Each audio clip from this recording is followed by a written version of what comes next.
Ala, si Atty. Batas pa man din, oh. Walang kaalam-alam, oh. Mana to sa katotoo niyang sinibayan, eh. Dapat ito maging vlogger na lang. Balik ka na lang doon. Total, malaki naman ang kita mo sa channel mo. Eh, at least doon. May salita channel ka ng kasi salita, ito, eh. kahit kabubuhan yung Si sinasabi Atty. mo. Ayos Castro. lang kasi, pero pag May nandiyan channel. ka na, Lang mo yun. dapat ano ka na.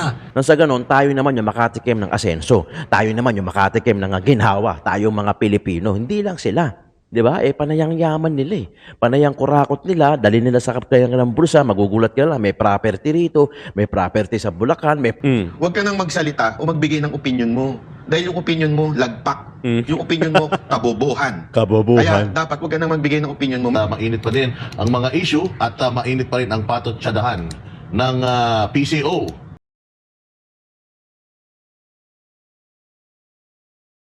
Tunay na balita, walang kinakampiyan, sumasalamin sa katotohanan lamang.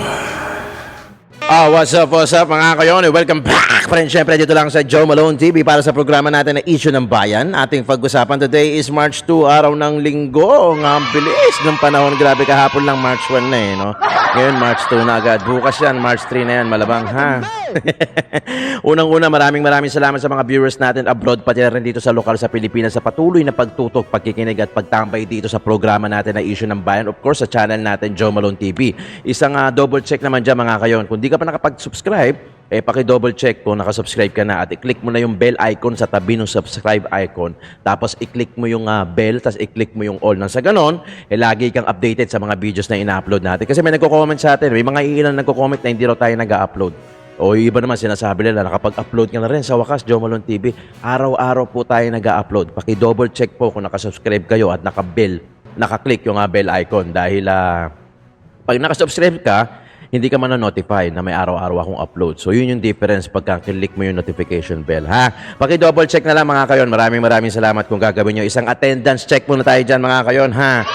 Paki-comment dyan sa baba kung saan kayo naroroon, yung exact location nyo dyan sa baba. Ako, if you're watching from Sweden, Illinois, Chicago, New York, Japan, Hong Kong, Davao, Bulacan, Cavite, paki-comment dyan sa baba. Nasa ganon, malaman na natin kung saan inaabot yung mga video natin, no? Kahit hindi tayo makarating dyan physically, at least yung mga vlog natin nakakarating dyan. Maraming salamat. O, eto na. Simulan na natin. Kong Dan Fernandez, baluarte niya, pinasok na ng PDP laban. Grabe ito.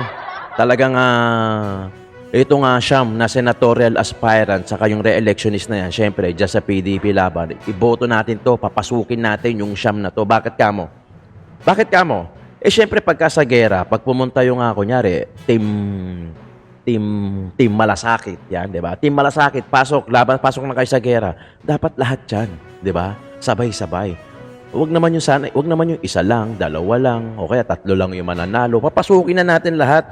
Sila ang maglilinis ng gobyerno natin at sila talaga yung magpapatupad at gagawa at magtatrabaho at uunahin yung mga taong bayan. Wag lang isa, dalawa o tatlo ang papasukin natin. Bagkos, papasukin na natin lahat. Para talagang laban, di ba? Ang hirap kasi pag wala kang kakampi, nasa loob ka eh. Although makakapagtrabaho yan, halimbawa si Atty. Vic Dante Marcoleta lang makakapasok. Okay, makakapagtrabaho naman yan, makakalaban naman yan. Yun nga lang, iba pa rin pagka meron kang kakampi na nasa lineup mo, o kaya yung buong team makapasok sa Senado, talagang laban at kung laban niya. Siyempre, alam na natin, magkakakampiyan, magkakaalyado yan. Ganun naman talaga eh. Meron naman mga kaalyaduhan. Meron namang kampiyan. Meron naman mga alay na tinatawag. Siyempre, kanya-kanya yan, di ba? Kaya papasukin na natin itong PDP laban para talagang masimulan na yung laban dyan sa Senado. Nang sa ganon, tayo naman yung makatikim ng asenso. Tayo naman yung makatikim ng ginhawa. Tayong mga Pilipino. Hindi lang sila. Di ba? Panayang yaman nila eh. Panayang kurakot nila, dali nila sa kapkayan ng bulsa, magugulat ka lang, may property rito, may property sa Bulacan, may property sa ibang bansa, pero si Juan, ayun, mahirap pa rin, di ba? Kaya sobrang papasukin natin to, ito PDP laban. Talagang ito ang mag-aangat at makakatikim din tayo ng ginhawa. Itong papanood nyo sa inyo, itong nasa sa La Vista Resort sa Calamba, Laguna. Baluarte to ni Kong Fernandez, pinasok na ng PDP laban. Pakinggan natin yung konting speech ni Bato de la Rosa, na Senator Bato de la Rosa, bago natin ilipat doon sa Banateros at kung paano naman questionin at banatan itong si Atty. Claire Caso tungkol doon sa trabaho niya. Papasukin na natin to. Bato, De La Rosa. Pa rin tayo dyan sa Davao de Oro. Mga kababayan natin sa Davao de Oro. May Davao de Oro pala, no? And of course, ang ating mga kababayan Siyempre. dito sa Calamba, Laguna. Oh. Nasa Laguna sila, nasa Laguna sila. Pero simultaneous to, maraming nangyayari, sabay-sabay. Hindi ko nahahabaan yung aking pananalita. Basta ako, gusto ko lang talagang siguruhin natin. Alam niyo, Siya ang makakapasok. gaya sa nangyari ngayon, no? Andyan yung ating mga kababayan kahit walang ayuda. Anong ibig sabihin yan? Isabay pa natin yung mga Gusto na ng pagbabago. survey na nagsipaglabasan ngayon na nakikita natin na lahat kami sa PDP Laban ay pasok sa survey. Hoy, hindi lahat na nakikita yung survey sa internet, sa social media, totoo ha. Yung iba dyan talaga manipulated. At totoo naman yun at binabayaran nila. Hindi ko naman nila lahat. Pero syempre may iba dyan na dekalidad, totoo. Pero yung karamihan dyan o yung iilan dyan ay tumatanggap ng bayad at papalabasin na sila yung nangunguna sa survey. Pero ang totoo, sila pala talaga ang kulelat. Kaya huwag kayong magpapaniwala sa survey. Pipiliin nyo lang. Pero etong PDP Laban, etong Siyam na as senatorial aspirant, pasok sa survey. Totoong survey. Yan ang totoong survey. Totoo yun. Kaming Siyam sa PDP Pasok. Laban ay pasok sa Magic 12. Anong indicator? Anong explanation yan? Anong explanation? Gusto na ng Bakit pagbabago. ganun? Yun ang sinasabi natin na protest vote na mga taong nasasaktan, na mga taong naiinis, at mga taong galit sa ginagawa ng kasalukuyang kapangyarihan. Yan, mga tao niyan, tahimik lang yan. Pero pinapakita nila yung kanilang saloobin pagdating sa eleksyon. Kaya, I'm warning you, No, Siyam, oh. hold your breath, tighten your belt. Pagdating sa eleksyon, sasabihin ko sa iyo, magugulat na lang ang lahat na itong Siyam na ito, Attorney Jamie Bundok, yours truly, Mr. Malasakit, Senator Bongo, Jamie Hinlo, Atty. Lambino. Attorney Raul Lambino, Congressman Rodante Marcolita, Siyempre.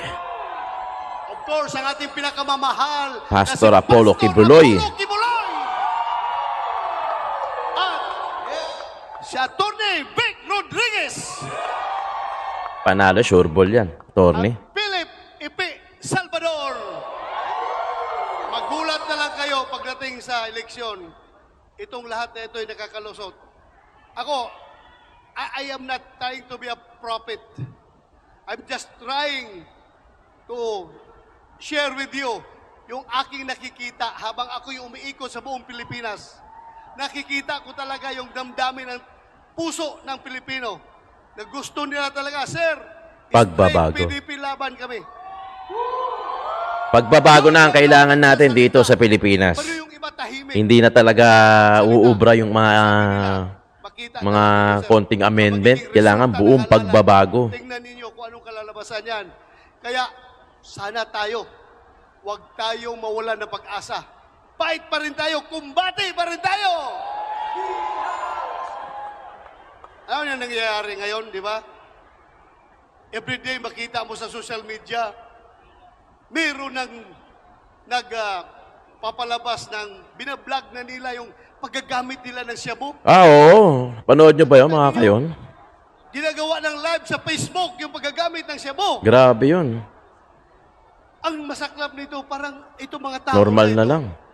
pakiramdam nila, ito na ang new normal. Normal lang nagagamit ka ng shabu. Normal lang na ipagmamayabong mo sa buong mundo na ikaw isang drug user. Bakit? Ano na nangyayari? Napapanood nyo ba yun, mga kayon? Kababayan, Grabe yun. hahayaan ba natin na magiging ganito na lang palagi? Kaya tayo andito dahil nga sabi natin, ayusin natin ang ating bayan rally. Yan ang purpose sa rally na ito. Ang mahirap dyan, yung ating mga anak, kabataan natin, wala tayong control sa kanila. Sila sige scan sa social media at nakikita nila itong mga adik na gumagamit Nagagaya. na pinag-post yung kanilang illegal activity. Anong isipin ng kabataan? Normal lang. Ay, normal lang pala. Ay, sikat ka pala. Kung gagamit ka ng shabu, kikita ka pa dahil ginagawa mong content sa iyong vlog yung paggagamit ng shabu. Kawawa. Kawawa ang kabataan, kawawa ang Pilipinas. Kaya huwag nating hayaan ito. Alam nyo, itong line-up na siyam ng Pinipilaban, wala dito kahit isa gumagamit ng shabu. Oh! I assure you!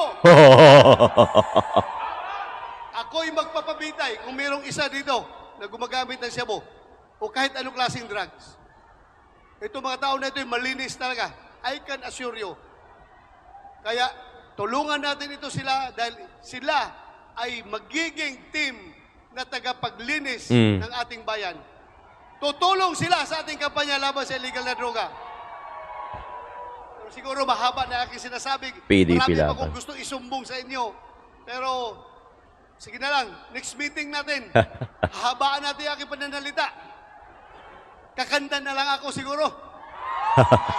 Huwag na yung kanta dahil baka makopyright pa ang Joe Malone TV dyan. Ito, panoorin natin. Pero bago yan, napapanood nyo ba yon? Totoo yung sinasabi ni, totoo yung sinasabi ni Senator Bato de la Rosa na may mga nagko-content na. May mga nagko-content at ina-upload pa sa Facebook yung kanilang kung paano sila gumamit ng shabu. Meron. Ang dami. Siyempre, hindi natin mapapaano rito eh. Hindi natin mapapalabas dito kasi may strike tayo ni YouTube. Pero meron. Nakita ko.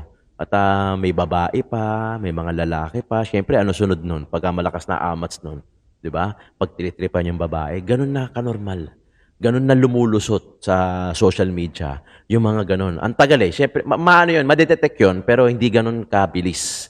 Madetect naman niya, syempre kumikilos naman ng Facebook dyan, ng YouTube dyan, pero hindi siya ganun, sa sobrang dami na nag-upload, hindi siya madetect agad. Ang problema, baka mamaya mapanood na ng iba, ng karamihan, akala nila normal lang yung ganun, akala nila cool yung ganun. Gagayahin nila, pagka mahina-hina yung bata, gagayahin, di ba? Yung mga kabataan, pagka mahina-hina yung defense mechanism yan, o yung pangunawa niyan na mali pala yun, gagayahin nila yan. Ano naman tendency pag nagaya yan? Papayag ka ba? Anak mo? Ganun.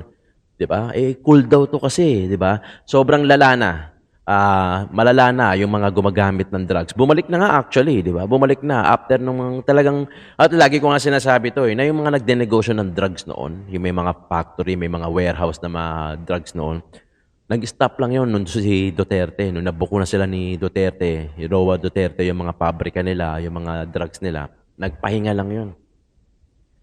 Sabi nila, sige, pahinga muna tayo. Hintayin na lang natin na mawala o matapos yung termino ni former President Roa Duterte tapos back on track na tayo ulit. Yun na nangyari. Yun, totoo yun. Yun na nangyari. Yung iba dyan nagpahinga lang at bumalik na nga ngayon. Ayun na nga. Ang dami na naman mga drug-related na news. Drug-related na mga crimes. Kumbaga, ano yan eh, di ba sinabi ko na sa inyo yung sinabi ko na sa inyo mga kayon, yung yung stepping stone, yung ladder-rise ng kung paano ka nagsimula sa patikim-tikim hanggang sa maging demonyo ka. Di ba? Totoo yan. Totoo. Nangyayari yan dito sa Pilipinas. Panoorin na nga natin to, banat by kay PCO Yusek Attorney Castro para hindi magkamali, huwag ka nang magsalita o magbigay ng opinion. Panoorin natin to, Banateros. Pero ang punto kasi dito, para hindi ka magkamali, huwag ka nang magsalita o magbigay ng opinion mo. Dahil yung opinion mo, lagpak. Yung opinion mo, kabobohan. Kaya dapat huwag ka nang magbigay ng opinion mo. Mainit pa din ang mga issue at mainit pa rin ang patot-tsadahan ng PCO at itong mga Duterte. Hindi ko nga alam kung tayo ba ay nag-hire ng Yusek sa PCO. Tama ang naman, kanyang trabaho ay banatan lang ang mga Duterte. Tama lang naman, taga PCO po siya. Palengke, Commissioner Office, di ba? Mukhang palengkera na kasi yung ating bagong PCO Yusek, yung ano ba yan? Press officer daw. Ewan ko kung hindi niya ata alam yung kanyang kanyang mandate. Yun lang sa akin, parang hindi niya parang hindi ko siya na-inform kung ano yung trabaho niya. Hindi po kayo senador, hindi po kayo congressman, hindi po kayo vlogger dyan, kayo po spokesperson o press secretary. Hindi nga o sabihin- spokesperson. Oo, hindi nga siya spokesperson. Oo. Press secretary ng programa at magagandang ginagawa ng gobyerno. Wala na po ba kayo magandang may balita? Puro banat na lang. Ginaya nyo, ano pinagkaiba nyo dun sa mga tanso vlogger? Nilagay lang kayo sa Malacanang, yun ang pinagkaiba. Patay tayo dyan. Because, Ay sila po ang gagawin talaga nila dito ay na narrative ay pansinin ninyo yung galawan sa kamera ang madalas nilang binabanggit fake news. Etong si BBM fake news. Yung mga vloggers nila fake news. Tapos kumuha sila ng sekretary para maging tagapagsalita nila na fake news na naman daw di umano ang Duterte at ang mga kaalyado ni Duterte. Kaya alam Lakas natin, ng Duterte, talagang no? dito po Lakas. paiikutin yan. Ibabato sa mga maka-Duterte yung salitang fake news. Sana lang, linyahan po natin. Ano ba ang fake news? Context. Pag-aatakihin ba kayo? Kahit totoo, tawag nyo fake news? Pag hindi mabuti sa inyo, hindi ibig sabihin fake news. Bibigyan ko kayo, dapat dagdagan nyo sa mga manunood nito, dagdagan nyo yung listahan. It's really about time na yung social media natin, ilista po natin kung anong fake news galing sa Malacanang. Una, hindi raw nagpasok ng barel sa KOJC. Fake news o hindi? Pakisagot po. J. Ruiz, Secretary J. Ruiz at Secretary Attorney Claire. Nagpasok ba ng barel sa KOJC? Pangalawa, Eh anong na. sabi ng kampanya? Hindi pa papasukin ng EDCA. Nakapasok ba EDCA? Pangatlo, 20 pesos na bigas. Natutupad pa. Kayo na lang, mga manunood, sundan ninyo. Sana po, wag tayong ipokrito kasi ang pangit, nasalita kayo ng salita dyan, linis-linisan. Tapos ganyan ang gawain nyo. Ba't hindi nyo sirtahin yung presidente nyo? Number one fake news yan Meron nung nakaraan mga partner na sinabi ang dating Pangulong Duterte na this government or Bongbong Marcos is veering towards dictatorship. At hanggang ngayon ay napakalaking issue sa kanila noon. Now, itong ating si Vice President Sara Duterte ay nanawagan sa mga Pilipino na kung may mga nakikitang mali sa gobyerno, i-call out ang gobyerno. At ang depensa ng bagong PCO USEC inciting to sedition. Oo, na parang tila mo yung pagsabi ni Inday Sara sa mga tao na magreklamo kapag may problema, parang bawal na. Pwede daw mademanda si VP Sara ng sedition. Ano masasabi niyo dyan? Banot ba? naku, hindi nagbabasa ng batas ito. Nakasulat po sa batas natin yan, pag meron kang grievances against government o may sama ka ng loob, yan ho ay karapatan mo. Paano naging sedition yan? Ano ba? Parang hindi kayo abogado. Huwag ka kasi magsasama kay Libayan Kaya tuloy nagkakaganyan-ganyan. Alam mo tuloy, natatawag sa'yo ngayon, Gadon 2.0 o girl version ni Gadon. Dahil alam nyo, napaka-clear po yan. Walang masama ho kung ibigay natin ang ating saloobin, magalit tayo sa gobyerno. Wala hong problema yon. Ang masama, magrebelde tayo sa gobyerno. Yan, mali yan. Wala ka maririnig sa mga Duterte na ganyan, na magrebelde sa gobyerno. Wala. Pero yung ilabas mo yung galit at saloobin mo, meron. Nasa batas yan. Protektado ng batas yan. Ala, si Attorney Batas pa man din, Walang kaalam-alam, Mana to sa katoto niyang si Libayan, Dapat ito maging vlogger na lang. Balik ka na lang doon. Total, malaki naman ang kita mo sa channel mo. At least doon. May salita channel ka ng kasi salita, ito kahit kabubuhan yung sinasabi Si Atty. mo. Ayos lang kasi, pero pag May nandiyan ka channel. na, Lang mo yun. dapat ano ka na. Dapat hindi ka na rin. Refined ka na. Oo, tsaka hindi ka na rin balat sibuyas. Dahil ang mga opisyal hindi dapat balat sibuyas. Pero Yes. alam mo, Boss Dadan, nalulungkot talaga ako sa nangyayari sa bansa natin ngayon. Wini-weaponize alam mo, ultimo pagkuha nila ng sekretary para sa Duterte. Will may yung gobyerno? Talagang Basically. Atake, di ba? Oo. Hindi Kukuha na ka ng bayaran, kukuha ka ng susweldohan ng taong bayan, tapos ang trabaho imbis na makatulong sa gobyerno, inaatake ng inaatake ang mga Duterte. Besides, ang mga Duterte, they have the freedom to say what they want to say. Especially Actually, lahat. kapag ang kanilang sinisita is the government. Why not, instead of awayin nyo sila, i-address nyo yung mga issues nila. Bakit hindi nyo solusyonan yung mga problema natin? At saka isa pa, mga bossing, ang daming, namimili lang kayo ng sinasagot sa mga batikos ng mga Duterte. It still boils down to Drug test. umiiwas kayo sa drug test. Kasi kasama yan sa mga binibitawan ng mga Duterte. Pero Ayaw hanggang nila ngayon, magpa-drug hindi nyo pa test rin talaga. tinatapos Ayaw yan. nila. Kung Wala ano-ano tayong yung magagawa pinupuntahan doon. natin na issue, pero yung pagdating Pero at least alam natin, di ba? Simple lang naman para matapos ang lahat E di magpa-hair follicle test ka, hair follicle drug test ka. Kung wala ka talagang itinatago, magpa-drug test kayo, di ba? Pero pag may tinatago yan, malamang hindi yan. Maraming dahilan yan. Pagka ayaw, maraming dahilan. Pag gusto, maraming paraan. Ganun lang kasimple. Drug test, which is very important yun, na ang isang leader ng bayan natin is sober at hindi lulong sa droga dahil siya ang nagmamaneho ng bansa, yun talaga yung dapat na priority natin, ma-address yun. Pero hanggang ngayon, 2 years after, 3 years after, hindi pa rin tayo binibigyan ng paunlak ng presidente natin. And wala ring statement ang mga gabinete tungkol dyan. Never niyang dininay na siya ay under the influence or hanggang ngayon or dati gumamit, wala siyang denial. So ngayon, itong kanyang bagong PCO, instead of demanding sa kanyang amo itong itong proseso na ito na pagpapadrug test para nga naman makalma ang mga tao, hanggang ngayon, tikong pa rin ang bibig nila, Coach Oli. Okay, mag-iingat tayo sa mga vloggers po, tsaka sa mga ordinaryong maglalagay po sila talaga dyan ng Trojan horse. Maglalagay katulad nung lumabas na picture, di ba? Kasi talagang gusto nilang i-connect ang Duterte, ang supporters ni Duterte fake news.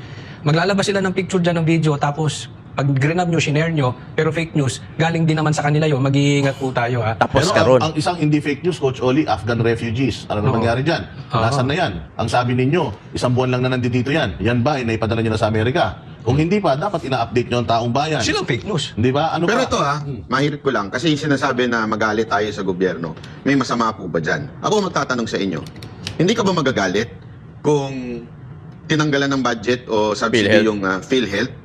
Tapos Di ba? meron naman palang budget na kulang pa doon sa mga ospital. Ibig sabihin, hindi pa pala tapos, tinanggalan na ng budget. Sino ang magsasuffer niyan?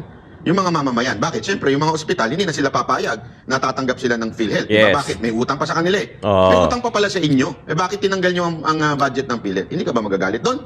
Sa presyo ng bilihin, sa sobrang mahal, hindi na ho sapat. Hindi ka po ba magagalit doon? Doon sa nakikita niyong krimen, ako kanina may nakita bagong modus daw ngayon na para madukutan ka, aapakan yung paa. Alam mo, nakita ko yung news, mga teenager ang gumagawa. Ganun na ho ang krimen sa Pilipinas. Hindi ka ba magagalit doon? Doon na lang sa matinding unprogram na budget doon sa Kamara. Yes, yes. Na wala inutang ito inutang ito sa ibang bansa. O Bank of Korea, inutang. Tapos inilagay sa program na magdidesisyon lang. Alam naman natin kung sino, Congress lang. Siyempre. Tapos saan mapupunta yun? Wala pang project, bayad na. Hindi ka ba magagalit doon? Di ba? Yun ang sinasabi ni VP Sara Duterte. It's time for us na magalit na. Bakit? The government should be serving us. Di ba? Yan ang yan ang dapat na nangyayari. At Oy, ito, kumilos kayo, basahin ko sa inyo. kumilos Ito, kayo. napaka-importante nito. Ephesians 4:26. Be angry and do not sin. Di ba? Ang linaw doon. Mismo ang Diyos ang nagsabing, be angry. Ibig sabihin, hindi sinabing, huwag kang magalit. Pero nandun, be angry and do not sin. So, ganun din sa Pilipinas. Maari tayong magalit, maglabas ng saloobin sa gobyerno, but do not sin. O do not break the law. Ganun yun. Ano ibig sabihin? Huwag tayong maghawak ng armas. Huwag tayong magrebelde. Huwag natin na forcefully tanggalin ang presidente. Yun yung sinasabing, huwag tayong gumawa ng masama. Pero hindi masama ang magalit. Yes. Ewan ko dito sa kapatid ni Franz, kapatid ba ni Franz Castro? to? Pinsan natin. O, parang pareho silang palengkera. Mga nanay. Oo, pareho silang estilo. Ganito ho siya magsalita. Ano ka, diktador ka na ba ngayon? Kailan ka ba naging diktador? Diba? Balita ko dati nung sa mga vlog-vlog mo, pinaglalaban mo ang karapatan ng mamamayan, di ba? Na yung kanilang freedom of speech. Ano nangyari sa'yo? Alam mo, ito gusto nyo makita yung yung isa pang background nito na nautal-utal ito. Merong nag-interview sa kanya. Ang pangalanan ko na, isang dilawang pinklawan na nag-interview sa kanya, nangangalang Christian Esguerra. In-interview siya. Si Christian. Tungkol sa paano mo ipagtatanggol kung may blatant lie na. Hindi nga siya makasagot ng diretso eh. Kasi nga, alam naman natin na yan ginagawa mo for maybe credentials, magandang credentials yan pagka kukuha ka ng ibang mga kaso. Pero ang punto kasi dito, para hindi ka magkamali, huwag ka nang magsalita o magbigay ng opinion mo. Dahil yung opinion mo, lagpak. Yung opinion mo, kabobohan. Kaya dapat huwag ka nang magbigay ng opinion mo. Maganda, sabihin mo na lang kung ano yung programa ng gobyerno, yung magandang programa ni Marcos, at yun na lang ang sabihin mo. Kaya lang, talagang diyan ka mauuwi. Bakit? Walang magandang ginagawa itong gobyerno to. Huwag banat bahay. Ako, para sa akin, magsalita lang siya na magsalita para may laruan tayo. Pag bumito na yan, wala na tayong wala tayong laruan. At least may ganyan. Pagkatapos niya si Castro naman, tapos si Trillanes, tapos siya na naman. Meron tayong laruan. Pero itong Pero pareho sila ni Trillanes, ha? Oo. May bago na naman ginawa si Trillanes. Yung may naman siya. Yung kay Pulong dinagdag na naman niya. May dinagdag Kaso.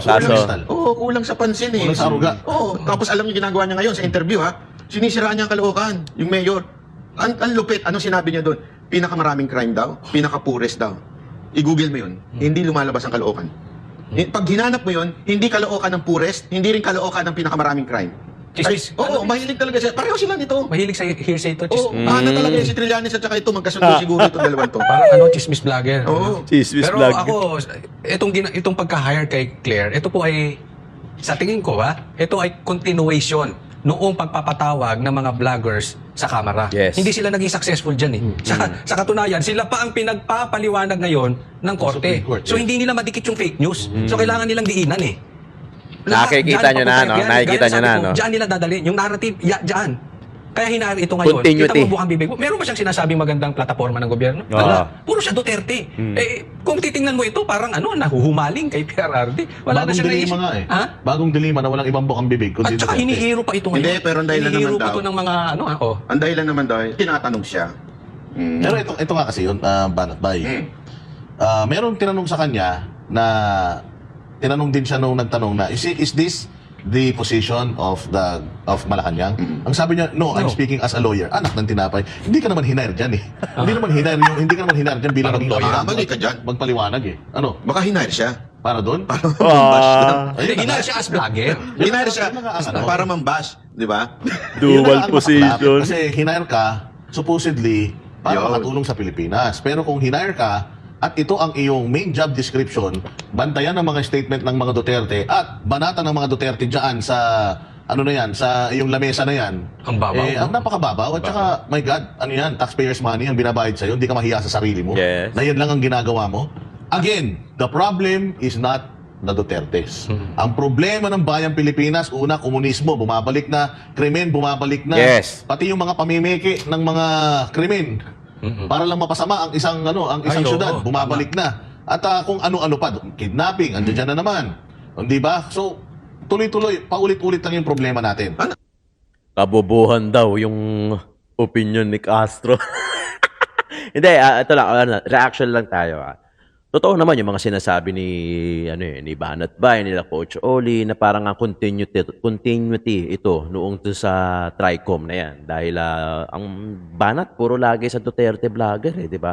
Ako, alam niyo naman mga kayo na hindi tayo sumasayaw sa gitna. Hindi ko na kailangan pang mamili. I will stand for what I believe. I will stand for Duterte. Sama-sama tayo rito. Alam ko, solid tayo dito. Kung gaano yung solid na sinusuporta nyo kay BP Inday Sara, ganun din ang solid na suporta ang pinapakita ko sa mga Duterte. Hindi na natin kailangan pang sumayaw. Hindi ako yung klaseng ganun vlogger. Kaya nga mas okay nga kung wala nang manonood sa akin na BBM eh. Kung ang manonood lang sa akin, kung ang susuporta lang sa akin mga Duterte, okay na ako dun. Marami naman tayo, solid naman tayo, kikita din naman ako kahit papano. Kaya nga di ba minsan sinasabi ko sa inyo, huwag kayo mag-skip ng ads, paki-double check kung nakasubscribe na kayo. Kung hindi, kasi yun lang naman yung turo nyo sa akin dahil ito mga Duterte. Totoo naman sinasabi dati ni Banat Bay, ito mga Duterte, mga kuripot to. Hindi to nagbabayad ng mga vlogger. Di ba? Wala kaming bayad dito. Kayo ang nagpapasahod sa akin dito, yung mga viewers na yan. Di ba? Swerte nga, pag naka 50K ako, noong nakaraan, naka 100K ako, pero mag-backward ka sa video ko, meron ako dyan, wala pang 10,000. Okay na ako dun. Okay na ako dun kasi comfort space ko naman to eh. Gusto ko naman yung ginagawa ko, gusto ko naman yung kandidato na sinusuportahan ko, nakalatag naman yan dyan sa ibabaw. Di ba? Yung hashtag natin, yung PDP Laban Straight natin, yung sa lokal natin, si Yorme Isko Moreno, saka si Along Malapitan, okay na ako doon. Okay na ka dyan. Ilatag ko sa inyo. Maganda nga, umalis na yung mga BBM eh. Punta kayo sa comment section. Sa comment section ng mga bawat video ko. Wala dyan, bilang lang yung mga basher dyan. Karamihan, pro Duterte. Kasi solid tayo dito. And yun yung pinaka-proud moment ko. Yun yung pinaka-proud ako na dito alam ko, solid tayo. Kaya hindi ko na kailangan mamangka, hindi ko na kailangan pa yung binabanggit ni Coach Oli na mga vlogger na sumasayaw. Hindi na natin kailangan gawin pa yun. Noong una pa lang sinasabi ko na, etong channel na to, ito lang ang sinusuportahan na ito. Diba? Oo, totoo naman, walang kinikilingan, walang kinakampihan, sumasalamin sa katotohanan lang. Pero it doesn't mean na wala rin akong susuportahan. Of course, may mga sinusuportahan tayo and we all know that. Even mainstream media, hindi man nila sabihin, may mga sinusuportahan niya ng mga kandidato, di ba? Pero nagbabalita pa rin sila ng tama. O yung iba dyan, bias din, di ba? Baka sabihin nyo naman, hindi naman sila nagbabalita ng tama, Joe Malone. Oh, okay na yun, sige. Nag-gets ko naman yan eh. Pero sa channel natin, may mga neutral akong balita, pero it doesn't mean na Hindi ko kakampiyan. Ito yung mga sinusuportahan ko eh. Nilalatag ko lang sa inyo kung ano yung mga plataforma na ito, mga to. Kasi ako, naniniwala ako dito. Naniniwala ako sa PDP laban na itong buong senatorial aspirant na to, pati yung mga re-electionist dito, may gagawin sa bansa natin. Palulusubin mo, isang tao lang, isa lang papanalunin natin, dalawa lang papalalunin natin, papalusubin mo sa Senado. 2, 3, 4 lang. Wag na. Buo dapat. Buo. Para talagang pag umatake sila, lahat. Latag lahat, di ba? Mahirap kasi kumilos pag isa ka lang eh. Same din sa pagbabago sa Pilipinas. Kung ikaw lang ang may gusto magbago, tapos yung mga kasamahan mo walang may gusto, mahihirapan ka. Di ba? Kakailanganin mo ng milagro. Ito yung sinasabi natin, nakakaiba doon sa mga channel na napapanood nyo, sa mga reaction. Ito, pag nagbigay tayo ng opinion, talagang based doon sa facts, based doon sa mga napapanood natin, reality-based. Hindi tayo nagpapakalat ng fake news. Kung fake news lang din yung pinapalaganap ko, yung pinapanood nyo sa akin, huwag na kayong manood. Diba? Pero I'm sure naman kahit papaano meron kayong take away from me. At ako din naman natututo din sa inyo through your comments. Kaya nga importante sa akin mag-comment kayo kung ano yung nakikita nyo pwede natin i-topic, yung mga pwede natin i-discuss. Nang sa ganun, hindi na ako maghahanap. Kasi syempre, hinahanap ko din yan. Pine-prepare ko din yung mga video, pinapanood ko din yan para alam ko, hindi ako ligaw. Diba? Totoo naman, ayusin ang Pilipinas. Sobrang laki pa ng paplantsahin ng PDP laban dito. Kaya nga sana papasukin natin yung Siyam. Na sa ganun, kahit pa paano, makatikim naman tayo ng ginhawa. Yung sila sabi ni Coach Eli J. Guevara, Banat Bay, naniniwala ako dito sa mga to eh. Kaya nga ito lagi yung video ko eh. Diba? Dito ako lagi kumukuha. Hindi nila ini-strike yung channel natin. Hindi nila kinaka-copyright. Pagka kumuha tayo sa mga mainstream media, report ka agad dyan. Block ka agad dyan. Oo, kaya nga minsan nakikita nyo, binabago ko yung video. Ito, binabago ko yung boses. Etong sa SMN, pagka kumuha ko, hindi ko binabago. Kasi alam ko, hindi nila ako ika-copyright. Diba? Pero pagka kumuha ko sa mga mainstream media, kailangan mo pambaguhin yung audio, yung boses nila. Gagawin mong chipmunks, gagawin mong boses bata, o kaya minsan yung video, ginagawang polarized, ine-edit baga, may filter, ginagawang black and white. Ito, tamo, colored naman, diba? Para walang ganun, yung iba kasi nagdadamot eh, di ba? Lalo na pagka, ewan ko ba, imbis na magtulungan tayo, unity dapat ang pinag-uusapan natin dito. Ngayon, nahahati-hati tuloy. Kaya ang nagsasakripisyo, yung bawat Pilipino, di ba? Mga kayon, paki-double check kung umabot ka rito sa dulo ng video na to. Paki-double check kung nakasubscribe ka na. Kung hindi naman subscribe ka na, i-click mo na rin yung notification bell, tapos i-click mo yung all notification. Tapos sana hindi rin kayo nag-skip ng ads. Maraming salamat. Today is March 2. Bukas malamang March 3. Maraming salamat. Joe Malone TV po. Issue ng Bayan. Ating pag-usapan.